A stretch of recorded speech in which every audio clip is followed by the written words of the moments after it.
Hello students आज की हमारी वीडियो में हम एडमिनिस्ट्रेटिव लॉ का एक और बड़ा ही ज्यादा इंपॉर्टेंट टॉपिक डिस्कस करने जा रहे हैं जिसका नाम है डेलीगेटेड लेजिस्लेशन। आज के इस लेक्चर में हम ये सारे टॉपिक सारे पॉइंट डिस्कस करेंगे, तो आपने वीडियो को पूरा देखना है, स्किप नहीं करना है। और मैं आपको यही बताना चाहता हूं कि अगर आपकी यूनिवर्सिटी के सेमेस्टर एग्जाम में, चाहे आप एलएलबी कर रहे हैं, बीए एलएलबी कर रहे हैं, बीकॉम एलएलबी कर रहे हैं, बीबीए एलएलबी कर रहे हैं, अगर आपको एडमिनिस्ट्रेटिव लॉ सब्जेक्ट है तो ये टॉपिक आपके सिलेबस में होगा ही होगा। आप आंखें बंद करके विश्वास कर सकते हैं। चाहे फिर आपकी यूनिवर्सिटी गुरु नानक देव क्यों ना हो, चौधरी चरण सिंह यूनिवर्सिटी क्यों ना हो, माश कुंबरी यूनिवर्सिटी क्यों ना हो, कर्नाटका स्टेट लॉ यूनिवर्सिटी क्यों ना हो, मुंबई यूनिवर्सिटी क्यों ना हो, हिमाचल प्रदेश यूनिवर्सिटी क्यों ना हो, चाहे आपकी यूपी की यूनिवर्सिटी क्यों ना हो, कोई भी बिहार की यूनिवर्सिटी क्यों ना हो, असम की क्यों ना हो, कोई भी यूनिवर्सिटी होगी, ये टॉपिक आपके सिलेबस में होगा ही होगा, क्योंकि बड़ा ही ज्यादा इंपॉर्टेंट टॉपिक है। यहां से एग्जाम में अक्सर बड़े क्वेश्चन में आंसर पूछा जाता है या फिर छोटे क्वेश्चन में भी आंसर पूछा जाता है, तो इसको आपने अच्छे से पढ़ लेना है। तो आज की वीडियो को शुरू करते हैं। तो अगर मैं कंसेप्ट ऑफ डेलीगेटेड लेजिस्लेशन की बात करता हूं तो हिंदी में इसको प्रत्योजित विधायन की अवधारणा कहा जाता है। तो टॉपिक में आने से पहले मैं आपको कुछ बातें बता देता हूं। देखिए, एक बड़े फेमस स्कॉलर हुए जिनका नाम है सालमंड। ये नाम आपने नहीं भूलना है। जो सालमंड थे, इन्होंने लेजिस्लेशन को दो भागों में डिवाइड किया था। इन्होंने कहा था लेजिस्लेशन दो प्रकार का होता है, एक सुप्रीम लेजिस्लेशन होता है, सुप्रीम लेजिस्लेशन होता है, एक सब ऑर्डिनेट लेजिस्लेशन होता है, सब ऑर्डिनेट लेजिस्लेशन होता है। जो सब ऑर्डिनेट लेजिस्लेशन है इसी को ही डेलीगेटेड लेजिस्लेशन भी कहा जाता है। जो सालमन थे ये बोलते थे लेजिस्लेशन दो प्रकार का हो सकता है, सुप्रीम लेजिस्लेशन या फिर सब ऑर्डिनेट लेजिस्लेशन। इन्होंने कहा सुप्रीम लेजिस्लेशन का मतलब होता है कि जब law supreme law making authority बनाती है। It means when the law is made by the supreme law making authority.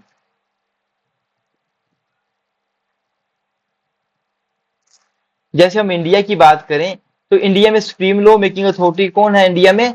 या तो पार्लियामेंट है, parliament supreme law making authority है, क्योंकि गवर्नमेंट के तीन ऑर्गन है, एक उसमें लेजिस्लेचर है, एक एग्जीक्यूटिव है, एक जुडिशरी है।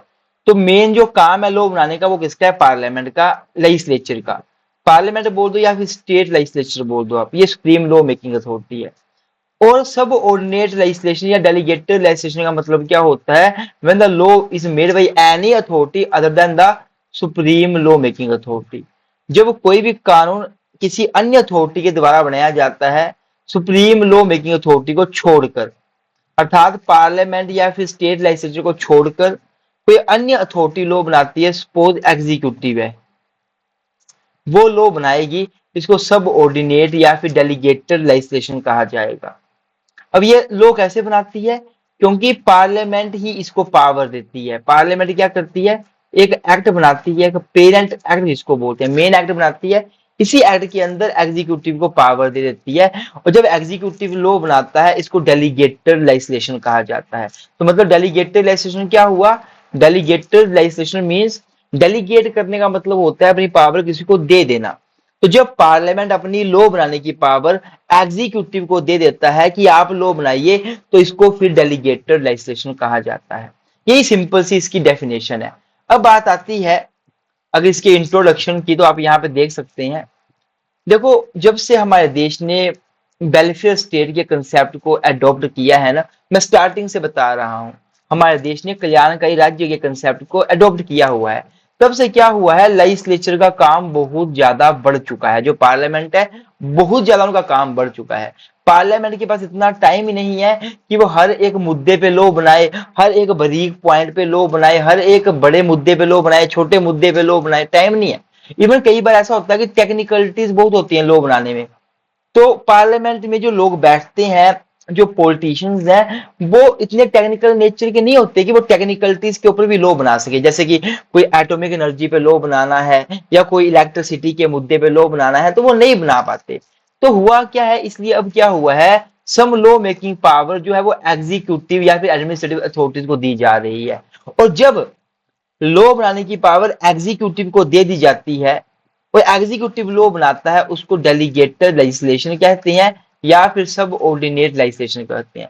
डेलीगेटेड लेजिस्लेशन क्या है? ये इंपॉर्टेंट पार्ट है एडमिनिस्ट्रेटिव लॉ का। अब देखो, जॉन सालमन का नाम पक्का याद करना है। इन्होंने कहा था लेजिस्लेशन दो प्रकार का होता है, एक सुप्रीम लेजिस्लेशन, एक सब ऑर्डिनेट। सुप्रीम का मतलब क्या बताया कि जब लॉ जो है सुप्रीम लॉ मेकिंग अथॉरिटी बनाती है, जैसे इंडिया में पार्लियामेंट है। और सब ऑर्डिनेट का मतलब क्या होता है कि जब लॉ कोई अन्य अथॉरिटी बनाती है सुप्रीम लॉ मेकिंग अथॉरिटी को छोड़कर, पार्लियामेंट को छोड़कर, और उस अथॉरिटी को पावर भी किसने दी है? सुप्रीम लॉ मेकिंग अथॉरिटी ने ही पावर दी है, अर्थात पार्लियामेंट ने ही पावर दी है लॉ बनाने की। अब मीनिंग की बात करें, डेलीगेटेड लेजिस्लेशन का मीनिंग क्या है, तो वही लिखना है कि जब लॉ जो है वो पार्लियामेंट नहीं बनाती बल्कि एग्जीक्यूटिव बॉडी बनाती है, क्योंकि एग्जीक्यूटिव को पार्लियामेंट ने लॉ बनाने की पावर दी हुई है, तो उस कानून को जो एग्जीक्यूटिव बनाता है उसको डेलीगेटेड लेजिस्लेशन कहा जाता है। मतलब क्या हुआ? द डेलीगेटेड लेजिस्लेशन में be defined as the legislation made by any authority other than the legislature acting under the authority delegated to it by the legislature। मतलब लेजिस्लेचर को छोड़कर अन्य कोई अथॉरिटी लॉ बनाती है, क्योंकि उस अथॉरिटी को लेजिस्लेचर ने लॉ बनाने की पावर दी है, उसे डेलीगेटेड लेजिस्लेशन कहा जाता है। और डेलीगेटेड लेजिस्लेशन को सब ऑर्डिनेट लेजिस्लेशन भी कहा जाता है। मैं यहाँ आपके नॉलेज के लिए बता दूं, डेलीगेटेड लेजिस्लेशन में पार्लियामेंट प्रॉपर एक एक्ट बनाती है। एक एक्ट बनाकर वो क्या करती है? एक एक्ट बनाकर वो क्या करती है?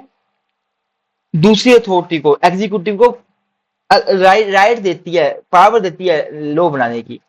अर्थात पार्लियामेंट एक एक्ट बनाती है पहले। इवन जो हार्सवरे लॉज ऑफ इंग्लैंड, अगर इसकी आप डेफिनेशन पढ़ते तो क्या लिखा हुआ है कि when an instrument of legislative nature is made by authority in exercise of the power delegated to it by the legislature, it is called subordinate legislation। क्या मतलब हुआ कि जब भी कोई लेजिस्लेचर, कोई मतलब लेजिस्लेटिव इंस्ट्रूमेंट, कोई मतलब लॉ का जो इंस्ट्रूमेंट है वो बनाया जाता है किसी अथॉरिटी के द्वारा, in the exercise of power delegated to it by the legislature, क्योंकि पार्लियामेंट ने, लेजिस्लेचर ने अपनी पावर डेलीगेट कर दी एग्जीक्यूटिव को, और एग्जीक्यूटिव कोई लॉ बना रहा है उसको सब ऑर्डिनेट लेजिस्लेशन कहा जाता है। अब हिंदी में भी पढ़ सकते हैं, हिंदी में भी मैंने यहाँ पे लिखा हुआ है ताकि आपको क्लियर हो जाए। तो मीनिंग भी हो गया और साथ में डेफिनेशन, ये हार्सवरी वाली डेफिनेशन होगी। अब हम बात करेंगे कि डेलीगेटेड लेजिस्लेशन की नेसेसिटी क्या है, जरूरत क्यों पड़ी। अगर मैं डेलीगेटेड लेजिस्लेशन की बात करूं मेरे स्टूडेंट्स, तो इसको बड़ा ज्यादा इनएविटेबल माना गया है आज के टाइम पे, प्रेजेंट टाइम पे बड़ा ज्यादा जरूरी माना गया है। इवन इसको नेसेसरी इविल माना जाता है, अर्थात ये बड़ी जरूरी चीज बन चुकी है। इवन ये बुरा है, इविल है, लेकिन फिर भी जरूरी बन चुका है। अगर मैं यूएसए की बात करूं, इंग्लैंड, यूएसए अमेरिका की बात करूं, जहां पर doctrine of separation of power को फॉलो किया जाता है, जहां पर डेलीगेटस नॉन पोटेस्ट डेलीगेरे, अर्थात जिसको एक बार पावर डेलीगेट कर दी वो फर्दर आगे पावर डेलीगेट नहीं कर सकता, इन डॉक्ट्राइन को फॉलो किया जाता है। मतलब strict separation of power USA में फॉलो किया जाता है। मतलब पार्लियामेंट अपना काम करेगी, एग्जीक्यूटिव अपना काम करेगा, जुडिशरी अपना काम करेगी, बस। इसके बावजूद भी जो यूएसए है वहां पे भी डेलीगेटेड लेजिस्लेशन पाया जाता है। वहां पर भी जो लॉ है वो पार्लियामेंट के सिवा एग्जीक्यूटिव बनाता है। पार्लियामेंट तो बनाती ही है, मेन काम है, पर पार्लियामेंट लॉ बनाने की पावर एग्जीक्यूटिव को देती है और एग्जीक्यूटिव लॉ बनाता है। क्योंकि ये जो डेलीगेटेड लेजिस्लेशन है ना, ये नेसेसरी बन चुका है बहुत ज्यादा। इवन ये बुरा है पर नेसेसरी इविल बन चुका है। और अब मैं कुछ आपको रीजन बताऊंगा जिनकी वजह से जो है डेलीगेटेड लेजिस्लेशन जो है वो इंडिया में बहुत ज्यादा डेवलप हुआ है, बहुत ज्यादा जरूरी बन चुका है। मैं फिर से बोल रहा हूं, यूएसए जैसे देश जहां पे स्ट्रिक्ट शक्तियों का पृथक्करण है, अर्थात पार्लियामेंट लॉ बनाएगी, एग्जीक्यूटिव लॉ एग्जीक्यूट करेगा, अपना अपना काम करेंगे, वहां भी डेलीगेटेड लेजिस्लेशन है। तो इंडिया की क्या बात है, इंडिया में तो है ही है। तो ये आज के टाइम पे जरूरी बन चुका है। क्यों बन चुका जरूरी? इसके बहुत सारे कारण है, तो इसके कारण कर लेते हैं। तो सबसे पहला जो पॉइंट है वो है प्रेशर ऑन दी पार्लियामेंट, संसद पर कार्यभार। देखिए, जब से हमारे देश ने वेलफेयर स्टेट के कंसेप्ट को अडॉप्ट किया है, तब से पार्लियामेंट के ऊपर बड़ा ज्यादा प्रेशर आ चुका है। पार्लियामेंट को पता नहीं कितने सारे मुद्दों पे कानून बनाने पड़ते हैं। तो बहुत बार ऐसा होता है कि पार्लियामेंट के पास इतना ज्यादा वर्कलोड है जिसकी वजह से वो हर एक मुद्दे पे, हर एक सब्जेक्ट पे लॉ नहीं बना सकता, कानून नहीं बना सकता। पार्लियामेंट तो मेन लॉ मेकिंग अथॉरिटी है।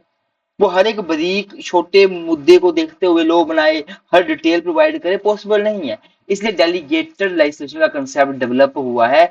इससे क्या फायदा हुआ है कि अब एग्जीक्यूटिव जो है वो लॉ बना रहा है, रूल बना रहा है, रेगुलेशन बना रहा है। जिससे क्या हुआ है, पार्लियामेंट का टाइम भी बचा है और एफिशिएंटली लॉ मेकिंग प्रोसेस हो पा रहा है। तो पहला काम है कि प्रेशर ऑन पार्लियामेंट के प्रेशर की वजह से पार्लियामेंट को हेल्प करने के लिए, पार्लियामेंट को जो है उसके वर्क को डिवाइड करने के लिए डेलीगेटेड लेजिस्लेशन जरूरी बन चुका है। दूसरा पॉइंट है टेक्निकल मैटर्स। मैं बहुत बार बता चुका हूं कि जब पार्लियामेंट लॉ बनाती है तो पार्लियामेंट में जो लोग बैठते हैं, जो एमपीज हैं, चाहे लोकसभा के मेंबर है, राज्यसभा के मेंबर है, वो है पॉलिटिशियंस। कोई 5वीं पास, कोई 10वीं पास, कोई ग्रेजुएट है, उनके पास टेक्निकल नॉलेज नहीं है। अगर बाई चांस इलेक्ट्रिसिटी के ऊपर लॉ बनाना पड़ता है, एटॉमिक के ऊपर बनाना पड़े, एनर्जी के ऊपर या न्यूक्लियर एनर्जी के ऊपर, तो उनके लिए बड़ा डिफिकल्ट हो जाता है इस पे लॉ बनाना। तो इस टाइम पे भी जो डेलीगेटेड लेजिस्लेशन है उसका बहुत ज्यादा फायदा होता है। क्योंकि जो डेलीगेटेड लेजिस्लेशन के थ्रू एग्जीक्यूटिव को लॉ बनाने के लिए दिया जाता है, तो एग्जीक्यूटिव में सेक्रेटरी होते हैं, सीनियर सेक्रेटरी होते हैं, आईएएस ऑफिसर होते हैं, तो वो स्पेशल फील्ड के हो सकते हैं। तो जो एक्सपर्ट्स होते हैं are better suited to make the detailed rule on such matters. तीसरा पॉइंट है फ्लेक्सिबिलिटी, लचीलापन। आपको बताना चाहता हूं, जब पार्लियामेंट लॉ बनाती है तो पहले एक हाउस में बिल पास होता है, फिर दूसरे हाउस में बिल पास होता है, फिर उसमें डिबेट डिस्कशन भी होती है। कई बार एक हाउस बिल पास कर देता है, दूसरा वापिस कर देता है, फिर दोबारा से बिल भेजना पड़ता है, फिर प्रेसिडेंट साइन करता है, तब जाके वो कानून बनता है। और जब कानून बन गया एक बार, इतना लंबा टाइम लगाकर, उसको अगर डिलीट करना हो, उसको अगर खत्म करना हो, तो वो इमीडिएटली खत्म नहीं हो सकता। फिर से पार्लियामेंट के सेशन में वो खत्म करना पड़ेगा। तो बड़ा लंबा टाइम चलता है, अर्थात बड़ा रिजिड कंसेप्ट रहता है। लेकिन जो डेलीगेटेड लेजिस्लेशन है उसका कंसेप्ट बड़ा ज्यादा लचीला है, फ्लेक्सिबल है। इसमें क्या होता है कि आप रूल बना सकते हैं, आप रूल को चाहे तो अमेंड भी कर सकते हैं, आप चाहे तो कैंसिल भी कर सकते हैं। आपको बड़ा लंबा समय वेट नहीं करना पड़ता। जैसे मैं एग्जांपल दूंगा, कोरोना के टाइम पे डेलीगेटेड लेजिस्लेशन हुआ था। जो हमारे डिस्ट्रिक्ट के डीसी थे, एडमिनिस्ट्रेटिव बॉडीज थी, वो रूल बना रहे थे। तो आपने देखा होगा वो कितनी जल्दी रूल बना रहे थे। कई बार वो बोलते कि शादी में 100 लोग जा सकते हैं, कई बार वो नया नोटिफिकेशन निकालते कि 21 से ज्यादा लोग इकट्ठे नहीं हो सकते, कोरोना बढ़ गया है। कई बार वो बोलते कि आप गाड़ी के अंदर बैठे हैं तो मास्क लगाना पड़ेगा, कई बार बोलते नहीं लगाना पड़ेगा। इवन आपने देखा होगा जो दिल्ली की गवर्नमेंट थी, आप सरकार थी, उस टाइम पे उन्होंने इवन ओड का सिस्टम शुरू किया था। शुरू किया, अगर वो सक्सेसफुल हुआ तो कंटिन्यू कर दिया, नहीं हुआ तो डिलीट कर दिया। अर्थात parliamentary laws are difficult to amend, whereas delegated legislation है it can be changed quickly, easily, according to changing needs. इसकी वजह से भी इसकी डेवलपमेंट हुई है, ये नेसेसिटी बन चुका है, ये नेसेसरी है, इसलिए भी इसका फायदा हुआ है, ये जरूरी है। अगला पॉइंट है इमरजेंसी, आपातकाल। आपातकाल में डेलीगेटेड लेजिस्लेशन बहुत ज्यादा इंपॉर्टेंट रोल प्ले करता है। फिर चाहे देश में कोई भी आपातकालीन स्थिति हो, चाहे वॉर हो, फ्लड हो, कोई लड़ाई हो रखी है, कोई बाढ़ आ रखी है, इकोनॉमिक क्राइसिस है, इवन कोरोना का एग्जाम्पल आप यहाँ पे लिख सकते हो। उस टाइम पे डेलीगेटेड लेजिस्लेशन बड़ा हेल्पफुल होता है, क्योंकि उस टाइम पे क्या इमीडिएट एक्शन लेना पड़ता है, इमीडिएट रूल बनाने पड़ते हैं। लेकिन पार्लियामेंट के पास इतना पावर या इतना ज्यादा फास्ट प्रोसीजर है ही नहीं कि वो इमीडिएटली रूल बना दे या इमीडिएटली लॉ बना दे। पार्लियामेंट का प्रोसीजर लंबा है। पार्लियामेंट सेशन में होगी, एक हाउस बिल पास करेगा, फिर दूसरा हाउस उस पर बातचीत करेगा, बहस करेगा, बड़ा लंबा टाइम चलता है। तो मतलब जब भी देश में आर्थिक संकट आ जाए, युद्ध हो जाए, बाढ़ आ जाए, उस टाइम पे आपातकालीन परिस्थितियों में ये डेलीगेटेड लेजिस्लेशन बहुत इंपॉर्टेंट रोल प्ले करता है। इसकी वजह से इसकी डेवलपमेंट हुई है, ये भी एक नेसेसरी कारण है जब इसकी डेवलपमेंट हुई है। लास्ट पॉइंट है complexity of the modern administration, आधुनिक प्रशासन की जटिलता। जो आज के टाइम पे प्रशासन है, एडमिनिस्ट्रेशन है, वो बड़ा ज्यादा कम्प्लेक्स नेचर का है, जटिल नेचर का है। Modern administration is complex and require detailed rules, delegated legislation helps in managing these complex administrative functions. तो आप समझ गए होंगे कि आज के टाइम पे जो हमारा जटिल एडमिनिस्ट्रेशन है उसमें भी डेलीगेटेड लेजिस्लेशन बहुत ज्यादा इंपॉर्टेंट रोल प्ले कर रहा है। तो ये 5 प्रकार के कारण है जो कि हमें डेलीगेटेड लेजिस्लेशन की नेसेसिटी की बात करते हैं, जरूरी बनाते हैं इसको, ये होना ही चाहिए। इवन तो ये नेसेसरी है, इवन तो ये ईविल है, ये नेसेसरी ईविल बन चुका है। अब अगर मेरिट की मैं बात करता हूँ, देखो मेरिट में तो आप सारे के सारे नेसेसिटी वाले पॉइंट लिख सकते हैं। अगर नेसेसिटी वाले पॉइंट भी आप मेरिट्स में लिख देंगे तो वो बिल्कुल सही होंगे, कोई गलत नहीं करेगा, जो मैंने भी करवाए। जैसे यहाँ देखो क्या लिखा हुआ है, reduce the pressure upon the parliament, ये हमने अभी करा, आप यहाँ लिख सकते हैं। हेल्पफुल ड्यूरिंग द टेक्निकलिटी, ये हमने करा। वेरी फ्लेक्सिबल हमने करा। डूइंग एमरजेंसी हेल्पफुल है, सारे हमने किए पॉइंट। तो मेरिट्स में आप ये पॉइंट लिख सकते हैं। अब बात आती है डीमेरिट्स की। तो स्टूडेंट्स डीमेरिट करने से पहले मैं आपको बताना चाहता हूं, अगर आपको वीडियो अच्छी लग रही है, आपको हमारे नोट्स हिंदी इंग्लिश में आपको हेल्पफुल हो रही हैं, तो वीडियो को लाइक करें, अपने दोस्तों के साथ जरूर शेयर करें। आपकी यूनिवर्सिटी में अगर ये सिलेबस है तो आपको बहुत फायदा होगा इन टॉपिक से। बाकी अगर आप मुस्लिम लॉ पढ़ना चाहते हैं हमसे, या फिर आप इंटरनेशनल लॉ पढ़ना चाहते हैं, या फिर आप जो है प्रोफेशनल एथिक्स पढ़ना चाहते हैं, आप जो है प्रॉपर्टी लॉ पढ़ना चाहते हैं, वो भी आप पढ़ सकते हैं। हमारी अपनी एप्लीकेशन है, इसी वीडियो के डिस्क्रिप्शन में हम एप्लीकेशन का लिंक दे देंगे, आप डाउनलोड कर सकते हैं, हमारे लेक्चर्स आप परचेज कर सकते हैं, हमारे नोट्स आप परचेज कर सकते हैं, हमें आप व्हाट्सएप पे मैसेज कर सकते हैं, आपको नोट्स की सारी इंफॉर्मेशन दे दी जाएगी। हम लोग जो है डिटेल्ड में जो है सब्जेक्ट्स को कवर करवाते हैं, डिटेल लेक्चर प्रोवाइड करते हैं, जहां पे हम और ज्यादा अच्छे से बच्चे को समझाने की कोशिश करते हैं। तो आप हमारे लेक्चर परचेज कर सकते हैं। इवन दो आप चाहे तो हमारे रिवीजन कोर्स या वन शॉट जिसको बोलते हैं कि एक ही वीडियो में सारा का सारा सब्जेक्ट कंप्लीट करना, वो भी परचेज कर सकते हैं। हमने बड़े अच्छे तरीके से बड़ी मेहनत से हमने सब्जेक्ट्स को कवर किया है 4-4 5-5 घंटे में। आप वो भी परचेज कर सकते हैं किसी भी सब्जेक्ट्स के। इवन हमारी एप्लीकेशन को आप डाउनलोड कर लीजिएगा, मैंने लिंक डिस्क्रिप्शन में दिया हुआ है, वेबसाइट को आप विजिट कर सकते हैं, आपको सारी की सारी इंफॉर्मेशन मिल जाएगी। फिर भी कोई डाउट रहता है हमें व्हाट्सएप पे मैसेज कीजिएगा, हम आपकी हेल्प जरूर करेंगे। तो अब मैं अगर बात करता हूँ डी मेरिट्स की कि डेलीगेटेड लेजिस्लेशन की डी मेरिट क्या है, तो सबसे पहली डीमेरिट है अनडेमोक्रेटिक अर्थात अलोकतांत्रिक। जो डेलीगेटेड लेजिस्लेशन है जिसमें क्या होता है, जो लेजिस्लेशन है वो एग्जीक्यूटिव बनाता है, क्योंकि पार्लियामेंट अपनी लॉ बनाने की पावर एग्जीक्यूटिव को दे देती है।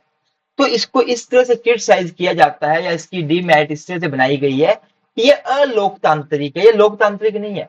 क्योंकि लोकतंत्र का मतलब क्या होता है कि हम लोग अपने लोक रिप्रेजेंटेटिव को चुनते हैं, एमपी एमएलए को, और वो फिर जाकर हमारे लिए कानून बनाते हैं। लेकिन जब डेलीगेटेड लेजिस्लेशन होता है तो वहां पे कानून एडमिनिस्ट्रेटिव अथॉरिटीज बनाती हैं, जो आईएएस ऑफिसर वगैरह है। तो वो कोई हमारे द्वारा इलेक्टेड रिप्रेजेंटेटिव नहीं है, वो हमने इलेक्ट नहीं किए, वो तो एग्जाम देके पेपर देके गए हुए हैं। तो हम उनके द्वारा बनाए गए कानूनों पे कैसे विश्वास कर लें? ये तो अलोकतंत्र हो गया ना। लोकतंत्र में क्या होता है, लोगों का लोगों के लिए लोगों के द्वारा चलाया जाने वाला शासन है लोकतंत्र। लेकिन यहाँ पे तो रूल रेगुलेशन लॉ कौन बना रहा है, एग्जीक्यूटिव, जो एक इलेक्टेड मेंबर है ही नहीं। तो इसको अलोकतांत्रिक कहा गया है। मतलब delegated legislation is considered undemocratic because it is made by the administrative authorities not by elected representative. हमने जो एमपी एमएलए बनाए वो कानून नहीं बना रहे, पार्लियामेंट कानून नहीं बना रही, बल्कि कानून तो एग्जीक्यूटिव बना रहा है। तो ये एक इसका बड़ा ज्यादा नेगेटिव पॉइंट है। दूसरा क्या है, कम्प्लेक्सिटी ऑफ लॉज। बहुत बार ये माना जाता है कि जब कानून एडमिनिस्ट्रेटिव बॉडी बनाती है या एग्जीक्यूटिव बनाते हैं तो वो बड़े ज्यादा जटिल कानून बनाते हैं, कठिन कानून बनाते हैं, समझना बड़ा इम्पॉसिबल हो जाता है। इवन जब भी लॉ पार्लियामेंट बनाती है तो वो ऐसे लॉ बनाती है जो लोग समझ सकते हैं। लेकिन इनके द्वारा बनाए गए कानून जो होते हैं वो क्या होते हैं, वेरी कम्प्लेक्स होते हैं। Sometime they do not meet with the need of community and cause a lot of unnecessary problems. ये भी इसकी एक डीमेरिट है। फिर लैक ऑफ प्रॉपर कंट्रोल। देखो पार्लियामेंट ने अपनी लॉ बनाने की पावर दे दी एग्जीक्यूटिव को। अब एग्जीक्यूटिव लॉ बना भी रहा है, उसको इम्प्लीमेंट भी कर रहा है, बहुत सारे काम कर रहा है, अर्थात बड़ी ज्यादा पावर एग्जीक्यूटिव को दे दी है। तो एग्जीक्यूटिव के ऊपर कंट्रोल भी होना चाहिए। इवन दो कंट्रोल है भी, हम आगे पढ़ेंगे कंट्रोल के बारे में अगले लेक्चर में। क्या क्या कंट्रोल है? जुडिशियल कंट्रोल भी है, पार्लियामेंट कंट्रोल भी है, प्रोसीजरल कंट्रोल भी है, लेकिन वो कंट्रोल नाम मात्र है। प्रैक्टिस में कंट्रोल बड़ा लिमिटेड है, प्रॉपर कंट्रोल नहीं है, क्योंकि पार्लियामेंट खुद ही बड़ी बिजी बॉडी है, वो क्या कंट्रोल करेगी डेलीगेटेड लेजिस्लेशन पे। जुडिशरी खुद बढ़िया बिजी बॉडी है, इतने केस पेंडिंग है, वो क्या ही देखेंगे डेलीगेटेड लेजिस्लेशन को। तो लैक ऑफ कंट्रोल की वजह से भी इसका एक क्रिटिसिज्म किया जाता है। अगला पॉइंट है लैक ऑफ पब्लिसिटी। ये बहुत बड़ा जो है क्रिटिसिज्म का कारण है कि जो भी कानून एग्जीक्यूटिव बनाता है, क्योंकि पार्लियामेंट ने पावर दी है, वो कानून पब्लिसिटी उसकी हो ही नहीं पाती, वो बुक तक रह जाता है, डिपार्टमेंट के लोगों को पता होता है, बाकी लोगों को पता ही नहीं होता। तो लैक ऑफ पब्लिसिटी की वजह से भी इसका क्रिटिसिज्म किया जाता है, क्योंकि जब पार्लियामेंट लोग बनाती है तो हमें पता चल जाता है, जैसे कोई भी बिल बन रहा है, लोकसभा में बहस हो रही है, राज्यसभा में बहस हो रही है, पता लग जाता है कि ऐसा कानून बनने वाला है, चाहे वो फिर किसानों के बिल हो, चाहे वो ट्रिपल तलाक हो, पता चल जाता है। लेकिन जो रूल रेगुलेशन या एडमिनिस्ट्रेटिव बॉडीज बनाती हैं, इनके ऊपर कोई डिस्कशन बहस होती नहीं है, तो ये पब्लिक की नहीं हो पाते, पता नहीं चलता लोगों को क्या क्या कानून बन रहे हैं, क्या क्या रूल बन रहे हैं। मतलब law made by authority other than the legislature are not publicized, due to which they do not come under the knowledge of large groups of people. Therefore, their laws are against the principle that laws must be known before its application. एक principal है कि हर एक कानून का पता होना चाहिए उसकी एप्लीकेबिलिटी से पहले, तो इस प्रिंसिपल को फॉलो किया नहीं जाता, लोगों को कानून का पता ही नहीं होता। फिर लास्ट जो पांचवा पॉइंट है वो है टेक्निकल वर्डिंग, जटिल भाषा। जब भी कानून जो है वो एडमिनिस्ट्रेटिव बॉडीज बनाते हैं, एडमिनिस्ट्रेटिव अथॉरिटीज बनाते हैं, तो वो बड़े ज्यादा जटिल होते हैं, टफ होते हैं, क्योंकि ये जो एक्सपर्ट है इनकी लैंग्वेज भी, ये जार्गन जो होते हैं उनको यूज करते हैं, डिफिकल्ट लैंग्वेज वर्ड यूज करते हैं जो नॉर्मल पीपल नहीं समझ पाते। तो इसके कारण भी इसका एक जो है क्या किया जाता है, क्रिटिसिज्म किया जाता है। ये सिंपल से पॉइंट है, आपको याद भी हो गए होंगे, समझ भी आ रहा होगा, इवन हिंदी में भी लिखा हुआ है कि प्रत्यायोजित विधायक एक अन्य समस्या क्या है, इसकी भाषा है, जो प्राय तकनीकी और जटिल होती है, इसके कारण सामान्य व्यक्ति इसको समझ ही नहीं पाता है क्या लिखा हुआ। अब लास्ट में हम कंक्लूजन की बात करेंगे। कंक्लूजन मैंने बहुत बार बोला हुआ है, मैं यहाँ लिख देता हूँ, पर आप कंक्लूजन कुछ भी लिख सकते हैं, इसके सिवा आपकी मर्जी है। बाकी ये लास्ट में आपके मैसेज है, स्टूडेंट इसको पढ़ लीजिएगा। आप नोट्स परचेज कर सकते हैं, लेक्चर ले सकते हैं, हमने अपने कॉन्टैक्ट नंबर दिए हुए हैं। आई होप आपको ये लेक्चर अच्छा लगा होगा, लाइक जरूर करें, चैनल को सब्सक्राइब जरूर करें, अपने दोस्तों के साथ शेयर करें, और इसी वीडियो को डिस्क्रिप्शन में हमने अपनी अन्य सब्जेक्ट्स की प्ले लिस्ट भी ऐड की है, आप ज्वाइन कर सकते हैं। अगर आप ऑल इंडिया बार एग्जामिनेशन की तैयारी करना चाह रहे हैं, आप कंफ्यूज है कहाँ से करें कैसे करें, तो आप लॉ विद ट्विंस के साथ जुड़ सकते हैं। पिछले जितने वर्षों से, 3 वर्षों से हम लोग इस कोर्स को प्रोवाइड कर रहे हैं, हमारा 100% रिजल्ट है, आप भी हमारे साथ जुड़ सकते हैं। अगर आप LLM की तैयारी करना चाह रहे हैं, एंट्रेंस एग्जाम की, आप हमसे जुड़ सकते हैं। आप UGC नेट की तैयारी करना चाह रहे हैं, आप हमसे कोर्स परचेज कर सकते हैं। इवन अगर आप CBI APP, जो सरकारी वकील होता है CBI में, उसकी तैयारी कर रहे हैं, आपका एग्जाम है, आप हमारा कोर्स परचेज कर सकते हैं। आई होप आपको लेक्चर अच्छा लगा होगा। मिलते हैं किसी नई वीडियो में। Thank you so much.